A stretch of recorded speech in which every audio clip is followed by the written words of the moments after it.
If you were Nick Nurse, who's getting the last shot on the Sixers?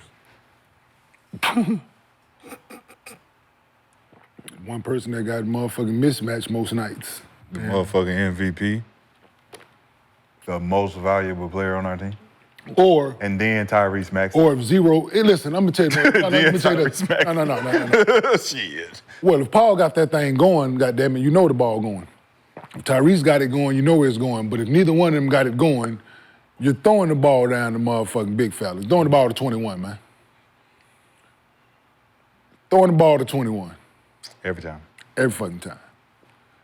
If Tyrese got it going, yeah, if he had one of them heaters going, and even if that moment, he still can have a heater going and you still might be throwing that ball. If he put his hand up there. You know, funny, it's kind of hard. Like, it's easy to say we'll give it to Embiid, right? But Embiid is in the same situation as Jokic, right? He's the fourth quarter guy. You know, Jokic is the best player, but who's taking all the game winners is going to be Jamal Murray, right? Because Jokic is easier to double when he has the ball, so he's going to have to come up off it. You know, Embiid, you put him in the post, they're going to double him, so he's passing anyway. Now, if he has the ball at the top of the key, that's not the position you want. Not at all. You don't want him sitting there trying to be at the top of the key, trying to maneuver just to get a shot off. So for the most part, it's going to be Maxey Or PG. or PG. Most likely, they'd probably try to say, all right, let's do a little pick and roll. They're going to do a pick and roll, and if B pops and he's by himself, of course they're going to throw it to him. But for the most part, it's going to go to guards, man. It's easier. I mean, because we're going to play you one-on-one, but I'm going to double Embiid. What do you think the hesitation of Paul George was? Nothing.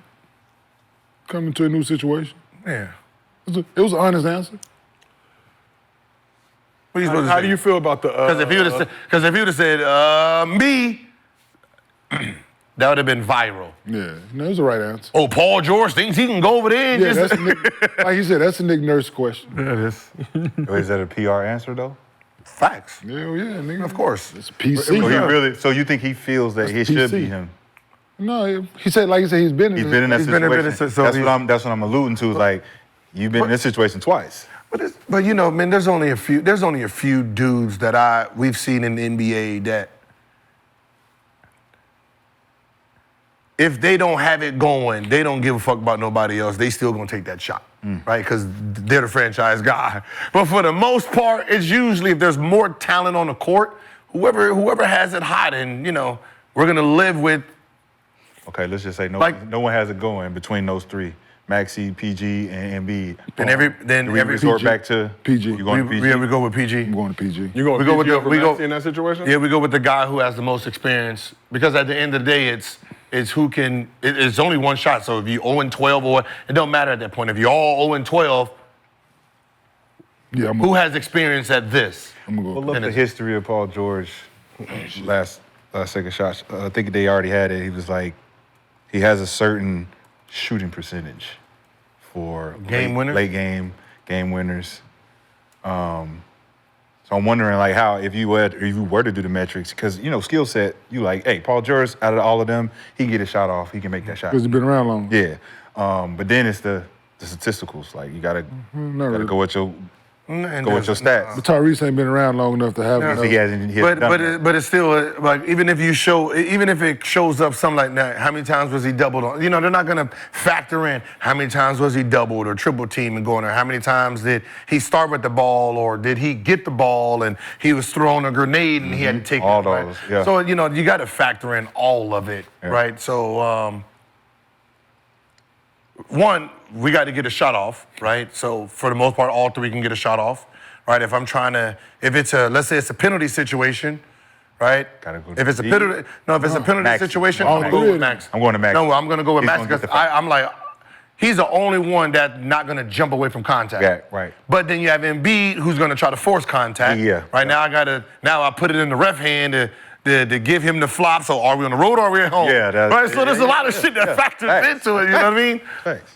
But for the most part, I'm gonna give big fella the benefit of the doubt because he's the franchise guy. So like if I'm drawing up a play for Paul George and the nigga vetoes it.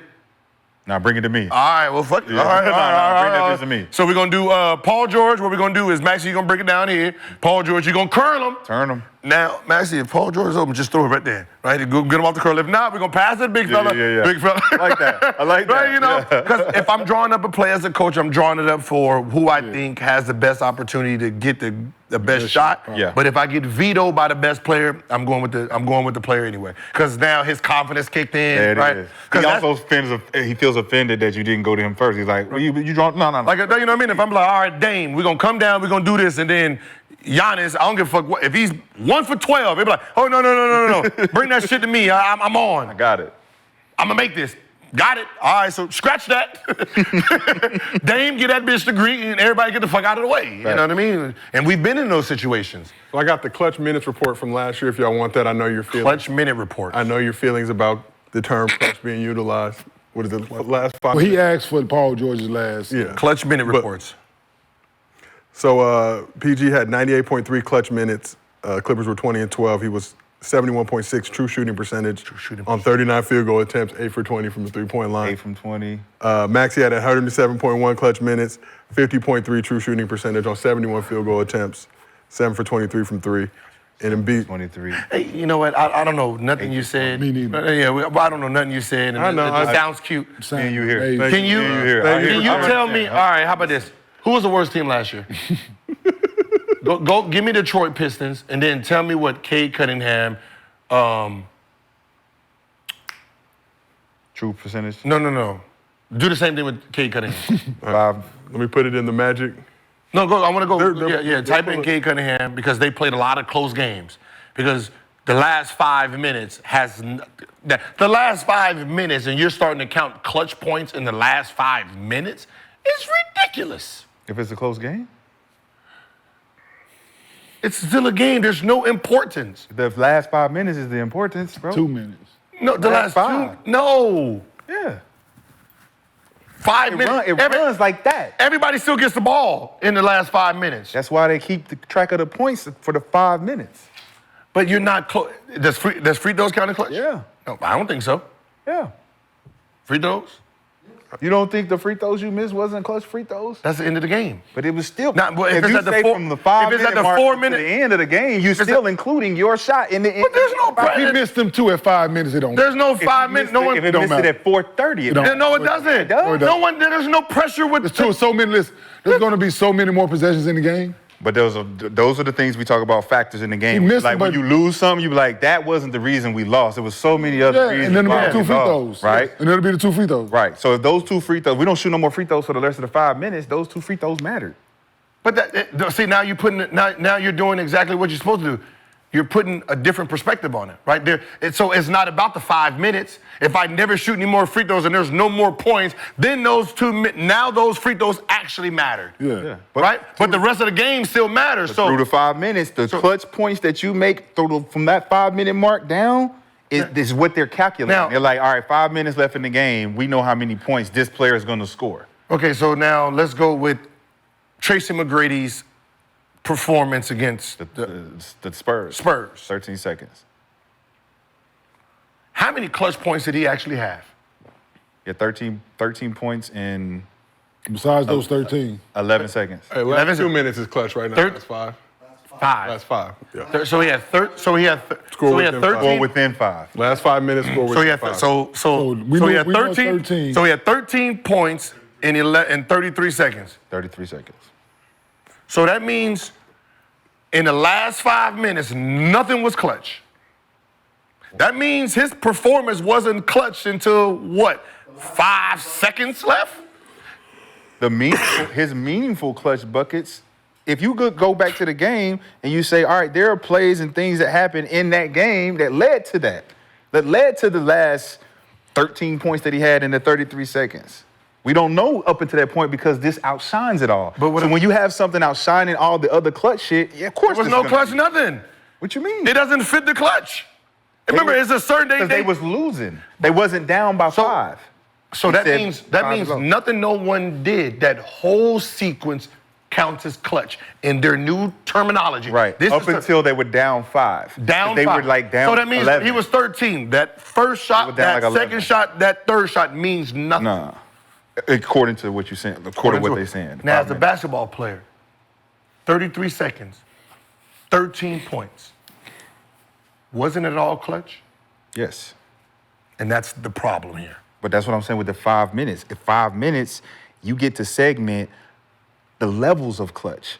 What we talking about with T-Mac, that's the highest level of clutch because it's 33 seconds left and you got 13 points. That's the highest level. But everything else under that doesn't mean it's not clutch. But what I'm saying is he will be considered no, he would only be getting credited for like 3 points. No.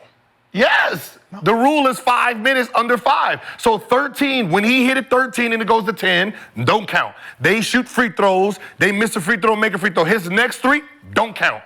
They hit a free throw, he comes out, hit a 3, that don't count. None of that counts until it's 5 and under. And that's what I'm saying. So for us, we're like, that whole all 33 seconds is clutch. But if the game was at 5 or below for the whole 5 minutes, all the points he scored within that would have been clutch. That's the point. Yeah, but that's not if clutch. it's above that, though, and he gets it down to be able to win the game. Within 5 minutes or 33 seconds? It don't matter, 5 minutes. It doesn't matter. That's what I'm saying. They creating, all this stuff is being created to push a narrative towards something or away from something. So why do they do fourth quarter points? They do the stat for fourth quarter. Yeah. Fourth quarter. This guy in the fourth quarter, we do not shame that. We do not shun it. We accept that this guy in the fourth quarter averages. His performance is better in the fourth quarter, right? And then they changed that to start using clutch points. Now, let's just say we playing the game and the game is close in 5, right? And we sitting there getting buckets. We both scored 20 points.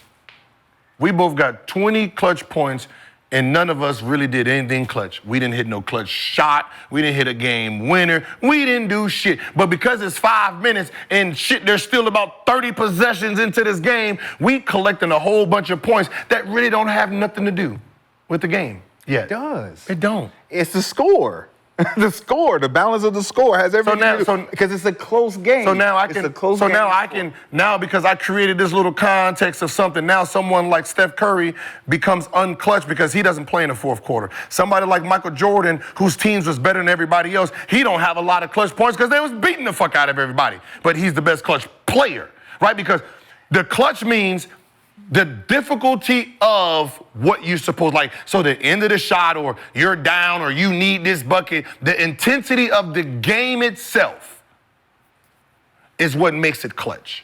I don't Not agree, 5, bro. we're down 5 with 5 minutes left. When you need a bucket, First of all, if it's 3 seconds on the shot clock with 3 minutes to go and you hit this shot in the corner, that's a clutch shot. You gotta hit that. You gotta hit that. That's a clutch You gotta shot. hit it, but That's a clutch shot. No, it's not. Yes, it is. I can't measure that and Michael Jordan's clutch shot. You both get 3 points? But Michael Jordan has clutch moments. Those are the clutch moments. But what I'm saying is the way it's so bland, you're allowed to put your 3 at 459 in the same category as motherfucking Michael Jordan's game-winning 3. If he shot a game-winning 3 or Ray Allen's 3, we get to put you in the same category. No, it's not the same. But it's not the same. Yeah, it is. It's clutch because one of them was a game win. Was it a game winner for Ray Allen? Tie game. Go to overtime, nigga. Right. We lose or not. So the clutch points doesn't mean that moment wasn't as big as it was supposed to be. We just talking about the accumulation of points in this moment. But what I'm saying is we both get the same. But what I'm saying is you get 3 points, I got 3 points. Now, if we don't put this into context, and we say, all right, these 2 players, you would think these both are on the same clutch pattern. When they're, you know what I mean? If Kenyon is not doing the same type of game winners you are, but he has more clutch points than you saying he don't really deserve those clutch points because he don't have the moments. Yeah, let's say he's doing all his dunking power in 4 minutes. In the 4 minutes, and then the last 10 shots he don't take it because they're going to the game winner. Last minute. And I'm scoring mine in clutch, and I got to hit the game winner. You come down and score, and we're on the same trajectory in clutch points. It seems that's what they're doing. Because Kenyon's dunks are keeping you in the game for you to be clutch. His dunks are keeping you the score at this level, and he's accumulating the points for you to have the clutch moment. He has the most clutch points because he helped the team get in this position. But that's what I'm saying. It's something that's just being. That's what I'm saying. They're creating something.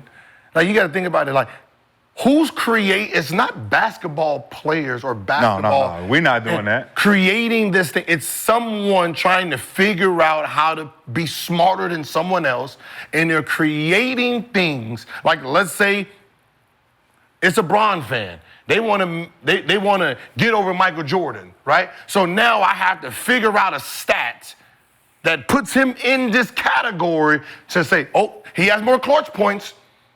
Or this person has this true shooting percentage. He shoots 72%. No. Yeah. How the fuck you go from you shooting 42% to jump up to 72% in true shooting percentage? Because if you take away threes, you shoot 42%. I'm sorry. That's just the fact, right? Just say, hey, just invisible. Yeah, you took a 23-foot shot. It's a 23-foot two-pointer. Calculated together, 42%. You don't jump up to 72%. That's not how you do it. Because nobody back in fucking 61 shot 70-something%. They bricks. God damn it. Anything past 16 feet, brick. So is that true shooter percentage of 71 actually good? No, I don't think that's good. No, I think like 88. It's not real. Is that good? I think so. It's not real. If you're doing free throws, threes, and twos, and it goes from 42 to 72, including it instead of like I would say that's solid. That's solid. Very, very. That's a So very. what would that look like then between the three, the 2-pointer, the 3-pointer, and the free throw? What would those percentages look like to reach 72? Will it be like what, 40% from the field, 38% from three, 80% from the free throw line? That's what I said. It's someone that never played basketball that came up with it. Like you coming up with a calculation. If you shoot 42%, 30, it's someone trying to figure out how to make someone look good that we don't know about. That shit weird. Relevant in this shit, man. Yeah, they bring in a statistic. if you shoot 38% from the three, and your total is shooting 50% from the field, motherfucker, you shoot 50% from the field. If we take away your threes, you're shooting 50% from the field. No matter how you look at it, 50%, right? Add the free throws though. What happened? That's what they've been doing. Add the free throws is, if we add the free throws, what's your free throw percentage? 86%, whatever. That's what you shoot from the free throw percentage. I can't add a non-guarded shot into guarded shooting. That is stupid. How the fuck are you even? This is stupid. Yeah. You're shooting some of the free throws you shoot, bitch, everybody back there. Yeah. All right, I get to shoot this bitch by myself, right? How was that calculated into something that's with defense? This. So good. We asked the chat. Josiah, come on, y'all. I'm just here to host. How did they have I need a check. All right. I need some Gucci shoes like Kenya had back in the day. It's getting ever so close. But we asked the chat, who takes the Sixers' last shot? More than 2,000 votes. 39% said Paul George. And fans love this shit. 37%. I hear him online arguing. Yeah, he would have shot a 76 shooting percentage and that, and this, and his BPA mileage is this, like. You know what? Where they had them conversations, and if there was no defense, I would shoot 100%. maybe 99, because I might fuck around and fuck off a free throw because I be thinking this shit too easy, right? It's like, come on, like it's just fantasy stats to try to make players seem better than they really are, right? I shot 40-something% from the field. You add my 86% free throw to try to make me shoot better than I really did. No, nigga, I shot 42. The shit I was taking was a little difficult, okay? Right? You can't add my free throw percentage into shots that's being guarded by 2 or 3 people. It's stupid. So before we move on to mostly